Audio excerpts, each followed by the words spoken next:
Okay, this is Riley explaining how to do Case A Part 1 and Part 2.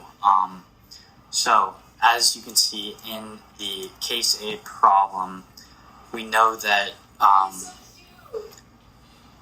CFM has a retail price of the fan of $150, and Home Depot is buying the fans off of CFM. So, the retail price is $150, as stated in the problem. Also in the problem, it is stated that Home Depot will be buying it for 70% of the retail price. So here we do 150 times 0.7 to get a number of $105. After this, we know that there is an SG&A cost, as stated in the problem, of 20% of the selling price, which is the price to Home Depot of $105. So you're going to take 105, or F4 in this case, and multiply it by 0.2 to get a price of $21. Then we have designing and testing of $200,000, and there is 400,000 units being produced. So for this, you simply divide 200,000 by 40,000 to get a unit price of $5. For transporting, handling, and customs, it's 50,000, and there is 10,000 units. So 50,000 divided by 10,000 is $5 per unit, as you can see here. I'll never want to help you. So then we have the warranty so the warranty is 3% of the selling price. Yeah. So you're going to take $105 and multiply it by 0.03 to get the warranty of $3.15. So then the carrying cost is 1%, and to get that, you're also going to multiply the selling price, which is the price to Home Depot, by 1%. So 105 times 0.01 is $1.05, and then return on sales is 7%. So you would also take the selling price, or the 105 right here, and multiply it by 0.07, which is 7%, to get a dollar amount of $7.35. And that will give you a target manufacturing cost and get a cost of $62.45. Now, part 2 is the annual dollar amount that the product will contribute to sales revenue and to profit before taxes if it returns the expected profit margin. So we have revenue here of 105, because that's what we are selling to Home Depot, and we have 20,000 units, and there is 10,000 units per shipment, because they are shipped in 10,000 units as stated in the problem. So what you're going to do for this problem is you're going to multiply the 105 times 20,000 units to get a total of $2.1 million. And then the profit before taxes is your return on sales, as you can see here. So what you're going to do from there is multiply the 735 by the 20,000, because that's how much units are contributing to sales revenue and profit before taxes. If it returns the expected profit margin, you'll get 10,000, and there's 10,000 per shipment. You will get, so you multiply C18 or 20,000 by 735, and you get a total of $147,000. Okay, so this is part 3 of Case A. So for part 3, it says, what is the annual dollar amount that the product contributes to cover marketing and administrative expenses? So for this, you have marketing and administrative expenses. So what that is going to be is the SG&A costs per unit, which is $21, because you take the retail price which is 70%, or it's 70% of the retail price, which is the selling price to Home Depot of $105. You get $21.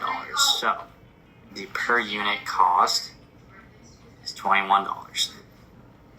Now, we also know from the problem that they sell 20,000 units per year. So we know that that is a given. Now, the next part that we have is the shipment amount, which is 10,000 per shipment, which isn't useful in this scenario, but it's still good to note. You have 10,000 per shipment, which means that they send 2 shipments a year to Home Depot. So for the per year dollars, what you're going to do is you're going to multiply 21 times 20,000. So, and that is going to give you $420,000, which is the annual dollar amount that covers marketing and administrative expenses. So question 4. In order to show the pattern of cash inflows from the 2-year contract, we first need to split the 2-year contract into 2 different years, since we're dealing with 2 different time periods. We then need to split each year up into 4 quarters. In year 1, quarter 1, at the end of March, we're assuming March 31st, we ship out 10,000 units. Assuming that it's the end of June, we would receive a cash inflow of $1,500,000. We receive a total revenue of $6 million. In quarter 3, we ship out another batch of 10,000 fans in September. At the end of December, we then receive our cash inflow of $1,500,000. The same goes for year 2. The end of March, we ship out 10,000 units. End of June, we receive $1,500,000. End of September, in quarter 3, we ship out 10,000 units. And then at the end of December, we receive a cash inflow of $1,500,000. For question number 5, what additional information is needed to create a value index for the fan? Although we're given the customer survey results of their features that they deem important in the product, what we would need is the component contribution to feature. The reason why we need the component contribution to feature percentage is because the components directly relate to the features that customers deem important on each fan. It also greatly impacts their cost, as it determines what percentage of the component is part of the final cost of the fan of each product. Without this data, we're unable to calculate the value index, as we have no possible way of knowing what altering each design point has to the cost of the product. Hi, this is Ana Teresa and this is Case C, parts 1 and 2. So in order to solve this problem, first we added all of the survey scores in order to get a total value, which we would then use to get the relative importance of each of these features with the firm and its product. The sum of all the totals was 27 points, so we took each of the survey scores of 9 for silent operation, 7 for variable speed, 6 for low maintenance, and 5 from appearance, and divided that by this total of 27 points. We got 33% relative importance for silent operation, 26% for variable speed, 22% for low maintenance, and 19% for appearance. Next, the problem specified that each one of the components were comprised of a specific percentage of each operation. Motor was 60% for silent operations, 100% for variable speed, 80% for low maintenance, and blade had 70% for appearance. We then multiplied the survey score of each feature times the component percentage in order to get the component value of 20% for silent operation, 25.6 for variable speed, 19.8 for low maintenance, and 13% for appearance. Next, the problems gave us the costs of each component, which were as follows. Motor has a cost of $18, blades have a cost of $12, and the shaft has a cost of $6.5.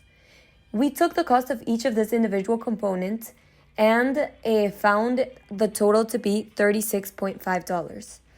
In order to get the percentage of the total cost that each product encompasses from each one of their components, we took each of the individual costs of the components and divided them by 36.5, which was our total. We got a total cost percentage of 49% for motor, 33% for blades, and 18% for the shaft.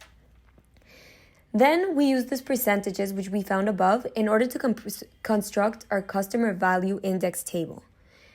We found silent operations to be comprised of 60% for motor and 40% of blades. Variable speed was 100% for motor. Low maintenance was 80% for motor and 20% for shaft.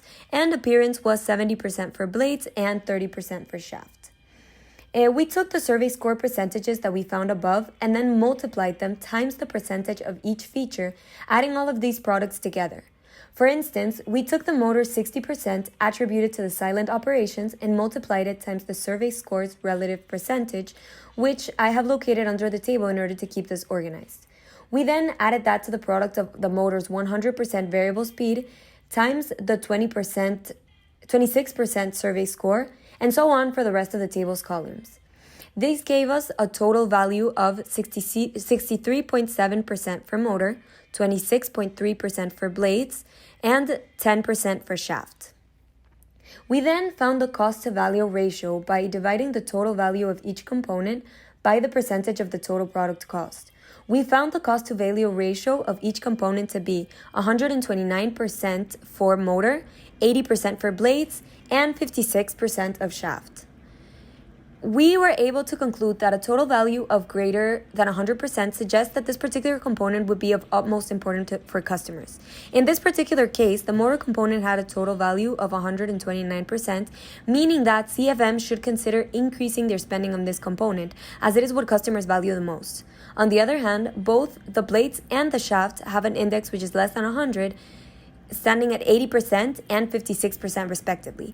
This means that in reality, the firm could better allocate their spending by reducing the amount of money that they spend on both shaft and blades and instead spending this money on the motor. The last part of this problem asked us to create a new cost for each of their materials that would help them have a material cost gap of $3.30 and a targeted fan cost of $33.20. In order to do this, we eliminated the motor from our table due to the way that the motor was of utmost importance for customers, so they should consider not changing the spending that they have on the motor. We took the 80% that we found above in the cost to value ratio for blades and the 56% that we found for shaft, and we added those to find a total of 136%. We then took this total and divided each of the percentages by this total. So we would get a percentage of 59% for blades and a percentage of 41% for the shaft. Later, we created the cost reduction by using the material cost gap of $3.30 and multiplying it times the percentage that we found in the previous column. For example, we would multiply 3.30 times 59% in order to get 1.94 for blades, and we multiplied 3.30 times 41% in order to get $1.36 for the shaft. These represent the cost reduction that we need to have for each of their components. Then we took the old price, which we had found above, and subtracted the cost reduction. So for blades, we did 12 minus 1.94 to get a cost of $10.06. We left the motor as is, and we subtracted 1.36 from the previous $6.50 that we set as our cost for the shaft in order to get a new cost of 5.14. After adding up all of these new prices, we get a targeted fan cost of $33.20.